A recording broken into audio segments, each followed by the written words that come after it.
Daisy. And I'm Terri. And this is the Monday Mindset Podcast, where we share things of interest to us and hopefully to you. So let's get started with episode number 257. And this week it is Terri's turn to share something. Terri, what do you have? Well, Daisy, I found another new podcast to me. The primary criteria was that it have shorter episodes because all of my favorites are really long, really good episodes, but just too much to try to condense to share here. So I found one that has shorter episodes, and it is called Life Kit, and it is hosted by NPR, our national public radio here in the U.S. The description of the podcast says, everyone needs a little help being a human. I think you and I can attest to that, Daisy. Yeah. And so basically each episode is just something, it might be on sleep or saving money or parenting, those kinds of things. And the host is a woman named Marielle Segura, and she has guests on there. Sometimes the guests on this one were people who are just utilizing these strategies, but also she did speak with one woman who is a researcher.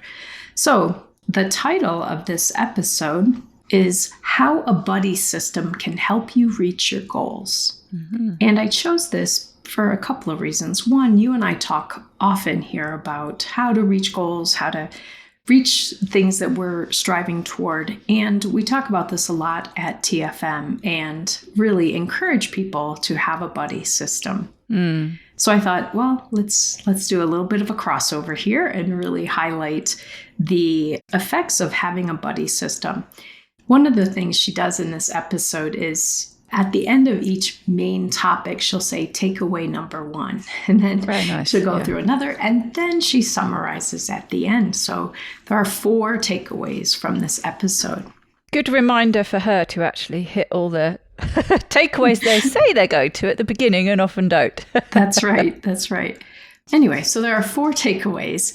And the first one is the idea that the buddy system actually helps.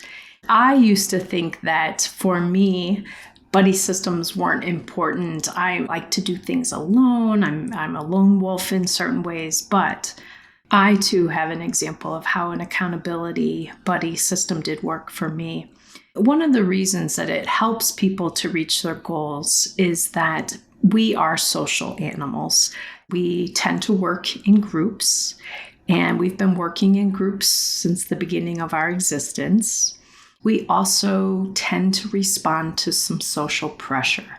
And so there are ways in which just being in the presence of other people, our actions feel more meaningful to us. This was shared by a researcher named Ayelet Fishback, who is a professor of behavioral science and marketing at the University of Chicago Booth School of Business. And so, of course, they've done some studies looking at this, and they did one study where they were hosting a badminton event or tournament. And they found that when there were more people in the audience, they felt that they either contributed more to the win or contributed more to the loss, but that what they did in response actually mattered.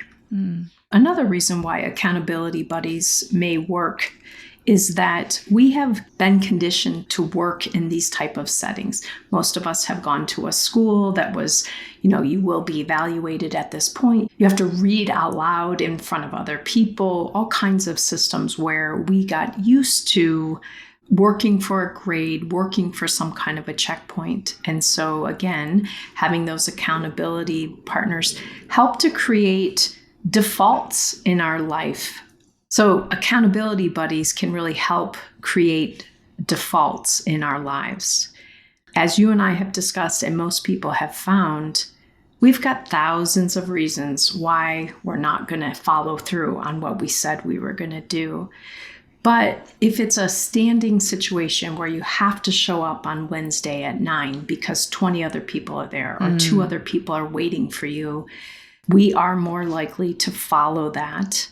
And for many of us, it does provide some security in that risk that we're not going to just fall off the wagon. We're going to complete the task. The concept of social pressure that might come in handy in these situations tends to work best if you are a type of person who does like to please people. So for those people who maybe that's a little less of a value for them, that part of a buddy system just isn't quite as motivating. From that, then, she says, takeaway number 2, you need to find a buddy that's going to be reliable. And the best way to do this is to do some talking beforehand to find out.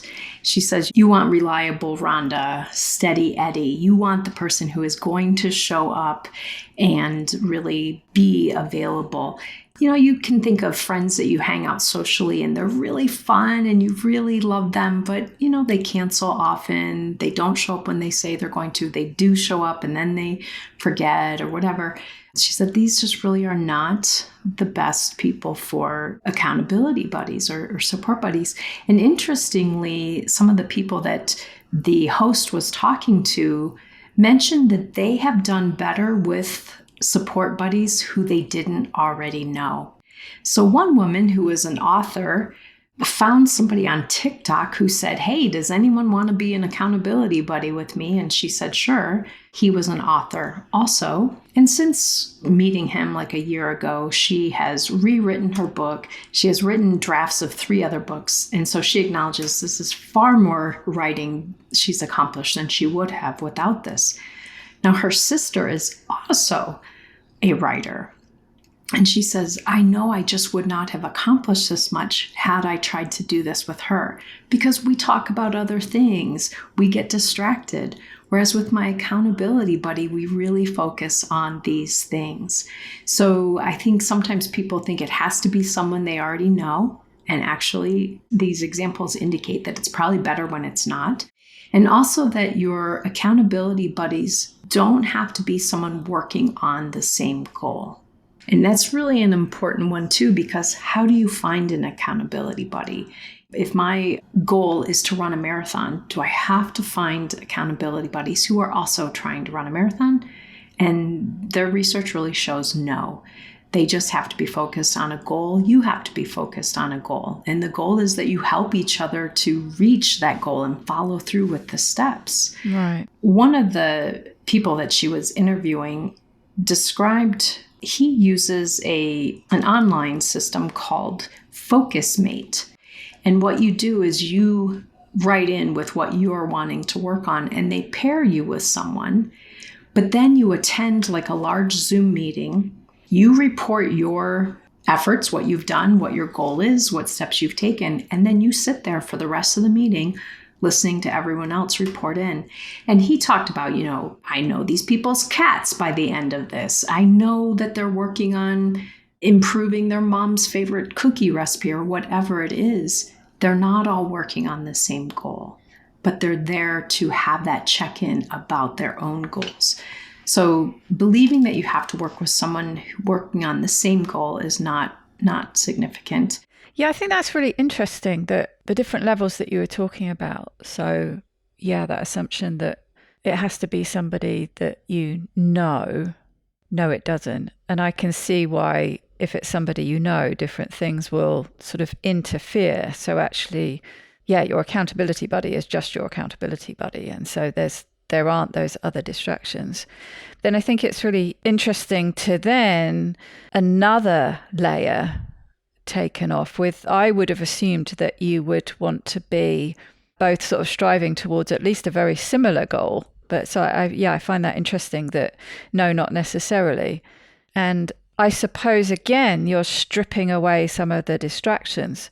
So I suppose if you were both, say, training to run a marathon, the distraction would be to start sharing experience and sharing tips and sharing other things. But what she's saying is that you're really just stripping it right back to the sort of accountability basics, really. Absolutely. So you might set out some sort of bit more context and description that goes along with your accountability package, as it were, but you're not getting distracted with any of the sort of chit chat. And I suppose the more different your goals are, the less you're going to get distracted by that. And I think, they really also address that, Daisy, at the level of whether your accountability buddies have a similar goal to you or not might be part of how you get connected with them. My example is when I was working on my dissertation, 2 other interns who also were working on their interns, we would meet every Wednesday during our lunch and go over what are we going to do this coming week? How did we do on our goal from last week? So it was just natural that they were people working on the same goal as I was. Obviously, we were in very different places in our journeys with it. So how you come across that person or that group of people might be specific to what goals you're working on. But, again, this online community called FocusMate, you can come to it working on any goal. So it can be goal specific where you meet the people and work together, or it could be very disconnected as far as topics. Along this, they started talking about the idea that one way to make the accountability buddies really work well is that you have to get good at defining your goal. You have to know what your goal is, and making your goal too broad, too long-term really takes away people's ability to follow through. The researcher talks about something that is referred to as the middle problem, in that when we have really long-term goals, we have a lot of motivation in the beginning. And it really dies during the middle. Yeah. And then as we get near the end, it's kind of a U-shaped curve. Our motivation is up again. Our drive is up. But we need to know what we're going to be doing clearly to kind of avoid that early motivation decline. And one of the things she said is to break them down into smaller pieces. If you and your friend are going to talk about running a marathon in the next year, focus on what am I going to do this week? How many miles will I run this week? And we talk about this a lot at TFM as far as people looking to lose a significant amount of weight. Oftentimes people set that as their goal. But really breaking it down, and I've even really been encouraging people to focus on the behavior that they're going to focus on rather than the amount of weight they're going to lose, because we technically don't control that. So making your goals something that's attainable, and when they're big goals, breaking them into segments that can be measured. The researcher really contributed that as an important factor. Yeah, that makes a lot of sense. And as you were saying, and as you often say, focusing on the process a lot more and adding interest to that. So, fasting is a perfect example with the monthly challenges that you have, but just playing around with the process, experimenting with different things and having that as your goal. Right, my next month's goal is going to try a different fasting protocol, or to, switch things up in one way or another and see how that goes.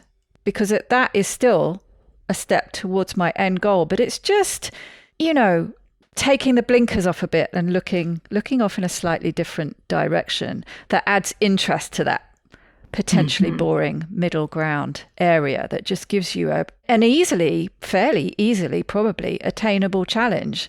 It gives you a win without having to necessarily take the kind of stereotypical steps towards it. But that sort of adding knowledge steps. They also talked some about what kind of structure to have in your meetings or discussions with your accountability partner. Now, obviously, some of us might be in person meeting with our accountability buddies. We might be in a walking group with them, or I might have lunch with my dissertation buddies every week.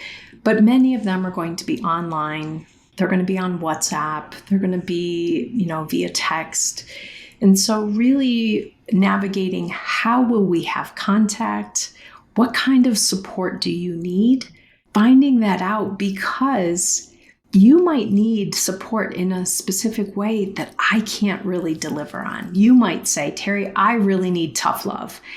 If I don't show up for meeting, I need you to harass me and poke me, and I might not be comfortable with that. So I can't provide that type of support for you. So figuring out, what do we need from each other? How often are we going to meet? What are we going to do during those meetings or those discussions? So one of the things they were talking about as an example of deciding what the norms are going to be of your group and how it's going to work for people is, one of the men was in a group of other dads who were lifting weights together, and they would get up very early in the morning and meet at 5:45 to lift weights 3 days a week. They would get an email the night before as a reminder, and the group norm was that you would let people know if you could not attend. And then the next morning, if someone didn't show up, if they had a good reason, like maybe they had taken their child to the emergency room or something, the guys were going to cut them some slack. But if they didn't show up because they just wanted to sleep in, the other guys were going to harass them. They were going to, give them heck, because that public shaming was kind of what worked for them. And the host of the podcast said, oh my gosh, that type of social pressure, that shaming would turn me off right away. I would stop coming immediately. So again, knowing what works for your members. Do you need tough love? Is there a consequence if you don't do what you say you're going to do? She described she just needs a cheerleader. She needs someone to say, oh my gosh, you're doing a great job. Look what you've accomplished. Keep going. And so knowing what you need and what your accountability buddies need is an important part of making it work. And in that same note, their final part was really about, if you're not getting what you need, it's okay to stop, reevaluate, and maybe you have to shop around again and get yourself connected with some other accountability partners. These are important goals you're working on. And so if the system that is helping to get you there isn't working, it's okay to stop that system and work on setting up something that does move you forward. So they summarized the takeaways. I didn't really highlight them as we were going, but the takeaways are that, 1, accountability buddies can be a powerful and effective way to reach for what you want in your life. They do help you reach your goals. Takeaway 2, look for accountability buddies who are reliable, who want you to succeed, and can encourage you in a way that fits for both of you. Takeaway 3, get clear about your goals. It can be useful to be as specific and break them down into smaller chunks, and also figure out how you're going to track your progress. And takeaway 4, if you feel like you're getting off track and your accountability arrangement isn't working, it's time to stop and find a new system. Mm-hmm. Yes, it's interesting. Of course, as you're describing all these things, I can totally see the benefits and I can totally see how it works. But of course, I am looking at it through the rebel lens. You started off by saying that you thought you were someone who preferred to do things alone and not have that accountability. And of course, one of the things, the absolute stereotype of a rebel, is that they really don't like accountability. They don't like external accountability. They don't like internal accountability either. So I wonder, I'll have to do some Googling afterwards and see the kind of workarounds for that. Because as soon as anyone mentions or tries to put accountability in the same room as me, I start resisting. Although I can 100% see the value and see the advantages and totally agree with everything you're saying. So yes, it's a very individual thing. And I know that rebels are the sort of smallest subset, but yes, I wonder how you address accountability with rebel tendencies. I'll have to go and see what Gretchen Rubin has to say about it. I know this is a really broad overview and maybe sounds too trite, but I think the important thing for anyone who maybe is more in the rebel category is you have to find something that's valuable enough and workable enough that it might need to be a little bit more flexible. You are not going to respond well to a shaming type of example, that you might have to set it up if come report anything that you're excited about. Okay, well, that sounds good. Not, hey, come meet every week to say what you're not accomplishing. A rebel is not going to want to do that. I think in some way, it would have to play on a little bit, how can this help? Why would it be useful to meet? Versus trying to tell a rebel, you need someone else to make your goal work. That will not be effective for you or other rebels. But to really highlight, you can bring something to the table. It reinforces your own journey. It highlights your successes. Just some other ways to frame it so that it doesn't make it feel like you can't do this if you don't get these people to help you. Yeah, I'm sure there's a way. But I think that's a very useful thing to run in tandem. And what they did touch on, that it really is necessary to understand, not necessarily Gretchen Rubin's 4 tendencies, but she does split it up very handily for this kind of thing, is to understand your tendencies, to understand your tendency. Are you very self-motivated? Do you need to check in? Do you need that tough love? Do you need that? Really understanding what drives you is very important. You can't just slot into an accountability group that works well for somebody else necessarily. I mean, maybe if they're very like you, then yes, it's going to work really well for you too. But if they have a very different kind of tendency to you, then, chances are their approach is not going to be the same. It might be that the same accountability group might work, but like you say, you might be reporting different things or just approaching it in a slightly different way or framing it in a slightly different way. So yes, know yourself first. But yes, getting into the nitty gritty of yourself, what you need, what those goals are, really sort of drilling down into the details is important, seems to be a very general takeaway from what they're saying. It's funny that you bring that up because there were a couple of things, and Gretchen Rubin was one of the people on one of the episodes about a different topic. And the first highlight in the first sentence is her emphasis on knowing thyself. Yeah. It's important, isn't it?